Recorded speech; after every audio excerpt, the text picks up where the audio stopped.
Got one meeting down, 3 to go. And part of the problem with doing these videos is that most of the meetings that I go into, I can't do anything inside the meeting. It's all confidential. The clients aren't real excited about me bringing a camera into one of our meetings. So it's a struggle to try to put together a decent narrative, decent story about what's going on when all you're doing is looking at my talking head every time. And I get that, so I appreciate your patience, but I do want to relay another story to you today. Actually, 2 stories that happened in the last 2 weeks that illustrate 2 completely different sides of the coin.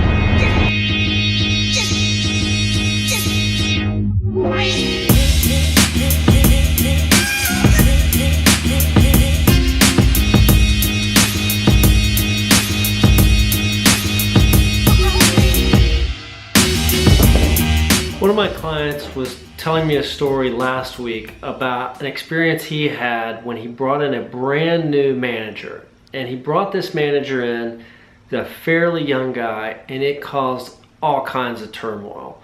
Mostly from 2 of his senior people that were going to be managed by this new person. When this new guy came in, they were like, we're not gonna work for him. And as I was listening to this story, I was listening to it kind of third party because I was hearing him relate the story to somebody else. And it was building this tension, and you're thinking like a typical, hard-nosed guy who's, business driver. You're like, oh, he's gonna whip these guys into shape. He's gonna lay down the law. And the other person who was in the conversation was like, well, what happened? Like, how in the world did you solve that problem?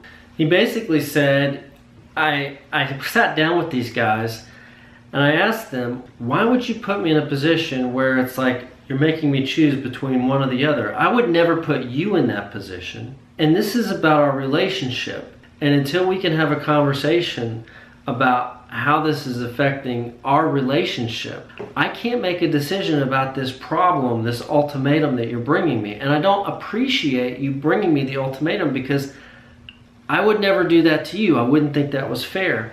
And he went on to relate how focusing on the relationship with these 2 key individuals ultimately took the whole culture of this little department to the next level, because it got real in a way that went well below the surface and spoke to how we connect as human beings, not just in our work roles, but in the way we respect each other.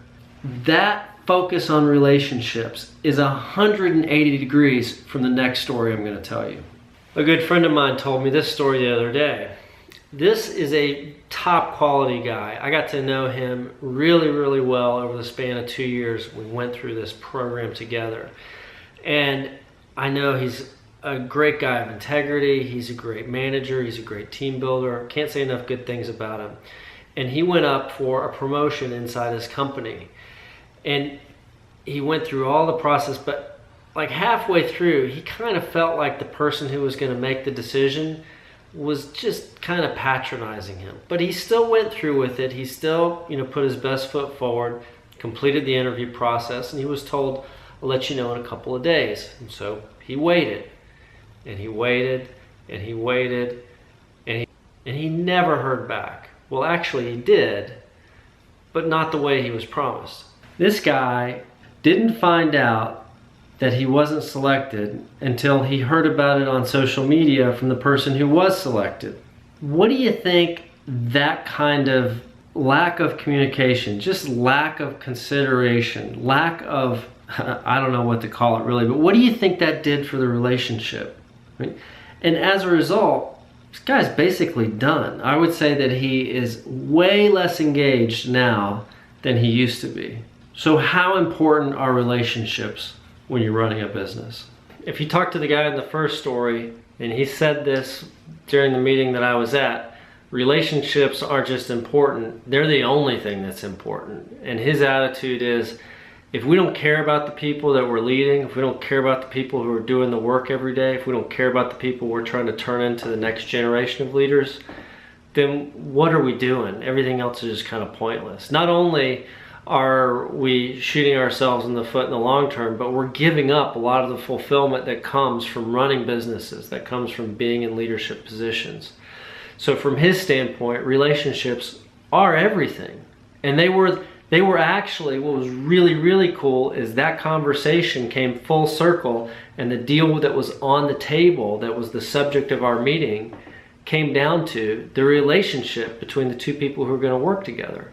And actually used that illustration, that small talk at the beginning of the conversation became front and center stage later when I heard him say, I'm doing this deal because of the person across the table, and the relationship here is everything.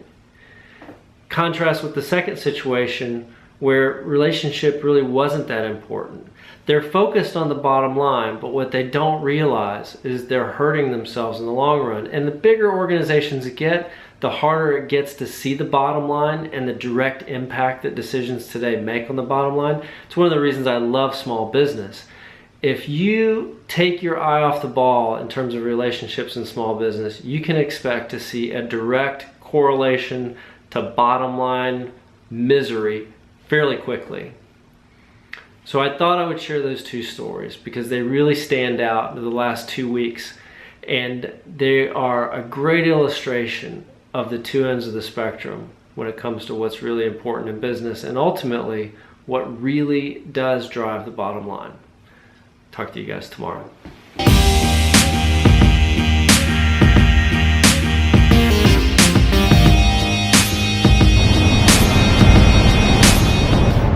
It's not really important, probably don't care about that.